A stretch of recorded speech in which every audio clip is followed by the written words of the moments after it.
Another big thing is the role of motherhood. Talking about Right. that ahead of time. Do you want to have children? Is that a role that you're going to play, father, mother, or not? Or you just be auntie, uncle, or whatever the case may be. Just really having a conversation, I think, sooner rather than later is important because then you don't Absolutely. set yourself up for failure. Right. Because that, and I've mentioned this time and time again, is the biggest reason for divorce.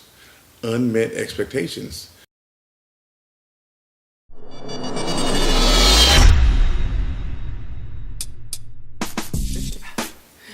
Hello there. I am James Lee, And I'm Tasha Lee. and we are Elevate Elevate Marriages.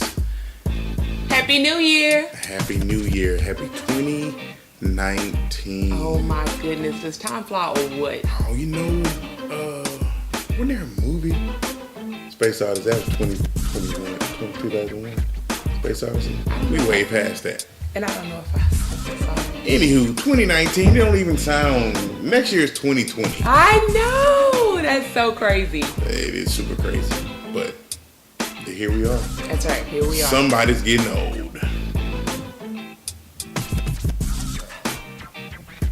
Yeah. I digress.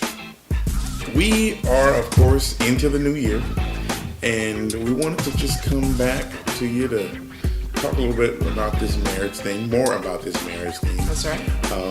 And even beyond that, it's really, I guess, in any relationship that's headed towards marriage, there comes what we call roles, identity roles, or just roles. Yeah, roles of the relationship. Absolutely. The wife, the husband, what the marriage roles are supposed to be, just roles. So you have roles. In each household, you have two people coming together, never having lived together, coming from hopefully a two-parent household where dad did one thing, mom did another thing, and that's what you're used to. That's what you see. So you try to emulate those things in your own marriage as you get older, right? Right. But you have another person coming from a completely different household that may have been two parents or may not have been two parents. Exactly. So now you come in trying to put those two ideas together, and what do you have? You have a big mishmash of confusion if you don't talk about it. Absolutely. And what we have discovered is just you have to be able to create your own, right? Absolutely. Not necessarily you take on the role that your mother had, or he takes on the role that your father had, or even his father had, but you have to be able to create that your own image of what you think marriage is, and create the role that you feel like you're going to play in your marriage. And that's what we want to talk about tonight. We want to talk about how you identify who you are in your marriage, how those roles may not be what you have witnessed growing up or what your friends do, but it's perfect or what's best for you in your marriage. It works for the two of you. And what works for you may not work for someone else. Same thing, what works for us may not work for you. But being able to identify those roles and identify who you are, who he is, and what works when you come together is really important for a successful, healthy marriage. Absolutely. So you hear the phrase, comparison is the thief of all joy. So you don't want to look at this as, I got to do it the way that my mom or my dad did it, or Right. I got to do it the way that my friends do it because they seem to have it all together. Excuse me. So the idea behind this is that you don't allow those societal reins to kind of keep you in this box in your household, right? Yeah. So if it says, the woman is supposed to do all the cooking and the cleaning and the caring for the babies and all that stuff. Okay, if that works for you in your household, great. Do it. Do it. But if it doesn't make you abnormal. Exactly. So don't come into your relationship expecting your wife to cook and clean and do all that other stuff without having a conversation with her to see kind of where she is with it. Because in our household, I do most of the cooking because, first of all, I love to cook. And he's a better cook, so if we want to eat, Not that I'm horrible. Let me take that back. Not that I'm horrible, but he's just a better cook. And I was gonna say, just to add to that list of things he was just talking about. Another big thing is the role of motherhood. Talking about that ahead of time. You know, do you want to have children? Is that a role that you're gonna play, father, mother, or not? Or you just be auntie, uncle, or whatever the case may be. Just really having a conversation, I think, sooner rather than later is important, because then you don't set yourself up for failure. Right. Because that, and I've mentioned this time and time again, is the biggest reason for divorce. Unmet expectations. You come into these marriages and these relationships, and you have this expectation of how it's supposed to be, but no one sits down to talk about it. Right. No manual. You didn't get a manual. At least I didn't get a manual. No. No, we did not. We figured this thing out together. Yeah, definitely. So it's essential to be able to sit down and talk about the roles, and don't feel like that's a woman's work or that's men's work, or none of that crap is true. It's whatever works for you in your house. Washing clothes, folding clothes, the laundry stuff, I don't do any of that. Now, one, I'm not allowed to do any of that. Not that I can't, because I can. But my wife feels like she wants to be the one to handle the laundry. I have this fancy washer and dryer, and when I first got it, I was just so excited about all these bells, whistles, and buttons that I was like, oh yes, and I'll do this. It made washing clothes a little more exciting. Now mind you, he also says the machine washes the clothes. I just put them in the machine. This is true, but I still enjoyed it, and I still do. So it's not a big deal for me to get his clothes and wash them and fold them and put them away for him. But I also know that if I don't do it, he will do it. So it's not like one of those things where he refuses to do it because he feels like that's just what I do. It's one of those things that I take joy in, and I don't mind doing it. So I do it.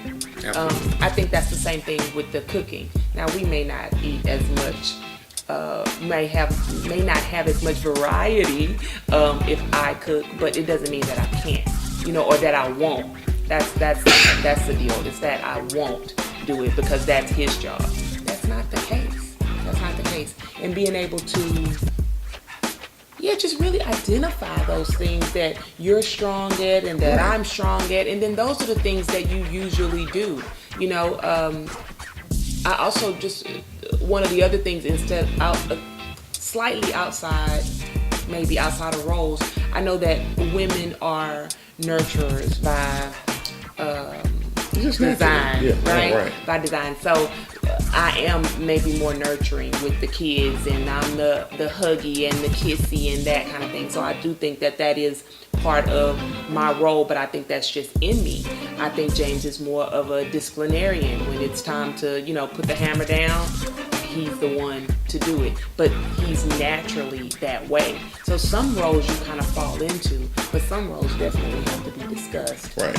So that there's no misunderstanding about who's supposed to do what. Right, because in that example of let's say a single parent household where maybe it was just a mother in the household, and a son was used to that mother catering to his every need, right? Cooking for him, and cleaning for him, and just seeing about it, making sure that her baby boy was fine. Well, if you marry a woman, especially these days, sometimes they may not come equipped with all of that to do. So the anticipation for her may also be you're going to help to cook and help to clean. But if you never sit down to talk about that, then you'll be sitting around mad at each other, waiting on the other to do something that they didn't even know they were supposed to be doing. And how do you penalize me for something I didn't know? Right.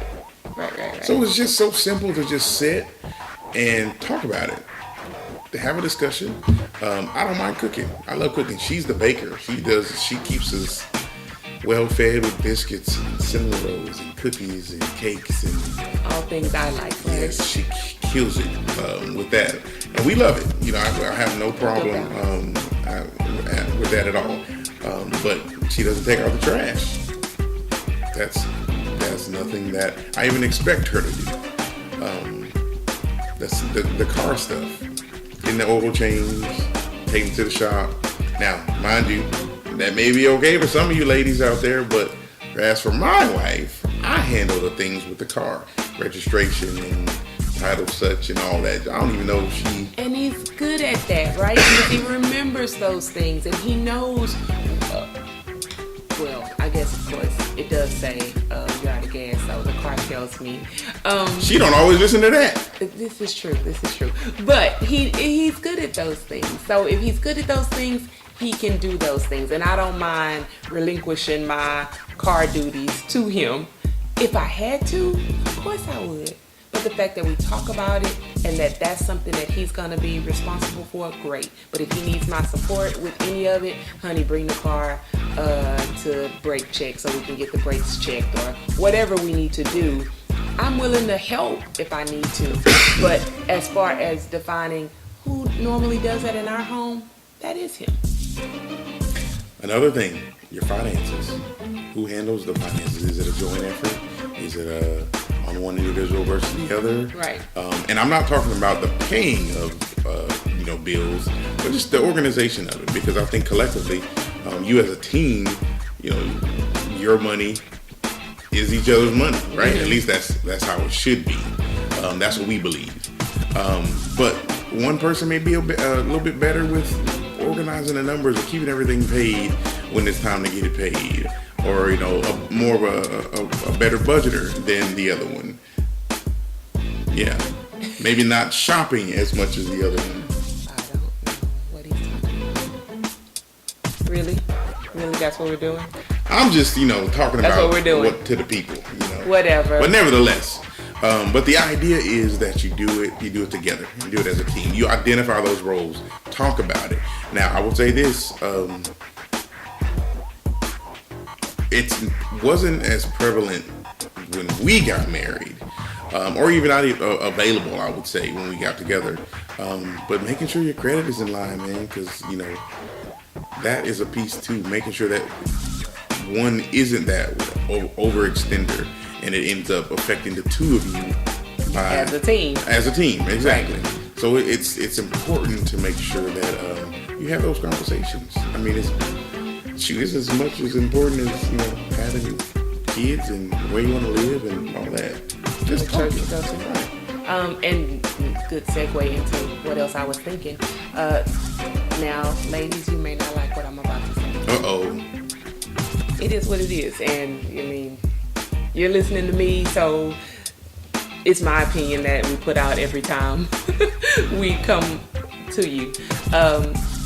As we talk about the roles and as we talk about who does what and how this is done and how your home is organized, no doubt about it, James is the head of our household. No doubt about it, he is the leader, we follow him. He is the king of this castle. And I think that's how it was intended to be, right? That he's supposed to take charge. He's supposed to take the lead.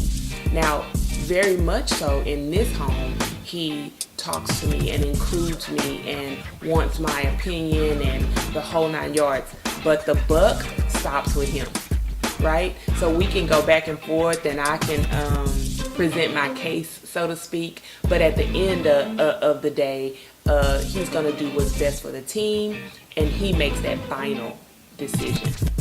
So I want to make sure, and this may not be for everybody's home, right? But I'm just saying for ours, that role or that main responsibility does fall on him. So it is important that he's understanding where I am, understanding what I'm thinking, and even the kids to a certain degree, right? So that he can make the best decision for our team overall. So I don't know if we've been over sports analogies, but I'm not going to even try to Okay, he's the head coach, and then I can be the defensive coordinator. That's good. You see that? Equally as important. Equally as important. Absolutely. Right.